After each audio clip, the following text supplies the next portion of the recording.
Let me read to you a brief biography of Jacapone da Todi, who died about the year 1306. Giacomo, or James, was born a noble member of the Benedicti family in the northern Italian city of Todi. He became a successful lawyer and married a pious, generous lady named Vanna. His young wife took it upon herself to do penance for the worldly excesses of her husband. One day, Vanna, at the insistence of Giacomo, attended a public tournament. She was sitting in the stands with the other noble ladies when the stands collapsed. Vanna was killed. Her shaken husband was even more disturbed when he realized that the penitential girdle she wore was for his sinfulness. On the spot, he vowed to radically change his life. He divided his possessions among the poor and entered the Third Order of St. Francis. Often dressed in penitential rags, he was mocked as a fool and called Jacapone, or Crazy Jim, by his former associates. The name became dear to him.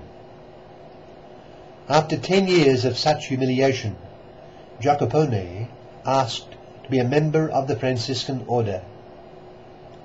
Because of his reputation, his request was initially refused. He composed a beautiful poem on the vanities of the world, an act that eventually led to his admission into the order in 1278. He continued to lead a life of strict penance, declining to be ordained a priest.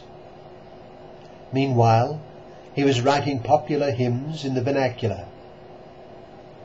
Jacapone suddenly found himself a leader in a disturbing religious movement among the Franciscans. The spirituals, as they were called, wanted a return to the strict poverty of Francis. They had on their side 2 cardinals of the Church and Pope Celestine V. These 2 cardinals, though, opposed Celestine's successor, Boniface VIII. At the age of 68, Jacapone was excommunicated and imprisoned. Although he acknowledged his mistake, Jacapone was not absolved and released until Benedict XI became Pope 5 years later. He had accepted his imprisonment as penance. He spent the final 3 years of his life more spiritual than ever, weeping, and I quote, "because love is not loved." During this time, he wrote the famous Latin hymn, Stabat Mater. On Christmas Eve in 1306, Jacapone felt that his end was near. He was in a convent of the Poor Clares when his friend, Blessed John of La Verna, and like Francis, Jacapone welcomed Sister Death with one of his favourite songs. It is said that he finished the song and died as the priest intoned the Gloria from the midnight Mass at Christmas.